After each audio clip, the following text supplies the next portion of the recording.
अस्सलाम वालेकुम व्यूवर्स, आज हम बना रहे हैं जी सर्दियों की मुनासबत से कड़क चाय। तो उसके लिए हमें जिन चीज़ों की ज़रूरत होगी, एक अदद जो है वो बड़ी चम्मच जो है हमने पत्ती की ले ली है, कोई भी पत्ती आप ले सकते हैं। उसमें हमने ऐड कर दिए हैं सौंफ, 4 अदद जो है हमने इलायचियाँ ले ली हैं और 1 अदद हमने ले लिया है दालचीनी का टुकड़ा। तो हम तकरीबन 4 कप के करीब जो है वो कड़क चाय रेडी करेंगे। तो उसके लिए जो है फ्राई पैन में हमने हाफ कप जो है वो इसमें हमने पानी ऐड किया है। पानी में अगर हम पत्ती डालेंगे तो इससे इसका कहवा बेहतरीन जो है वो निकल आएगा, यानी कि उसका कहवे का असर अच्छी तरह से निकल आएगा। तो देखें जी पानी जो है वो अच्छी तरह से गर्म हो चुका है। तो बिस्मिल्लाहिर्रहमानिर्रहीम पढ़ के हम पत्ती, दालचीनी और इलायचियां जो हैं वो कहवे में डालते हैं और कहवा इसका रेडी करते हैं जी। तो ये देखें जी, गर्म पानी में पत्ती डालने से उसका कहवा मिनटों में जो है वो बेहतरीन जो है वो रेडी हो चुका है।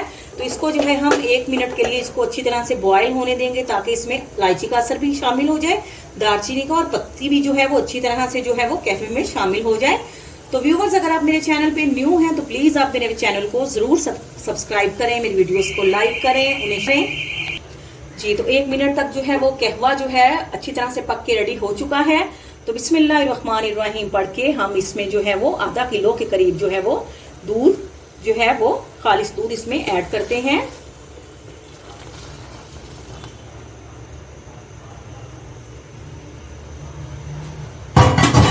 जी। तो ये देखिए माशाल्लाह से चाय जो है वो पकनी जो है वो हमारी शुरू हो चुकी है।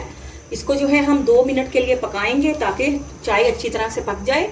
तो इस टाइम जो है जब बॉयल आने लग जाए तो हम इसमें शुगर ऐड करेंगे। 2 टेबल स्पून के करीब जो है वो शुगर ऐड कर दी है, आप चाहें तो कम भी डाल सकते हैं जी। तो व्यूवर्स, ये देखें 2 मिनट जो है हमने चाय को अच्छी तरह से जो है वो पका लिया है और साथ साथ हम इसको फेंट रहे हैं ताकि इसका तमाम फ्लेवर जो है वो अच्छी तरह से निकल आए। तो देखें जनाब, कड़क चाय जो है माशाल्लाह से बिल्कुल हमारी रेडी हो गई है। तो आपको डिश आउट करके दिखाते हैं जी। तो कड़क चाय जो है रेडी हो गई है। तो अब आपसे इजाज़त लेते हैं, फी अमानुल्लाह।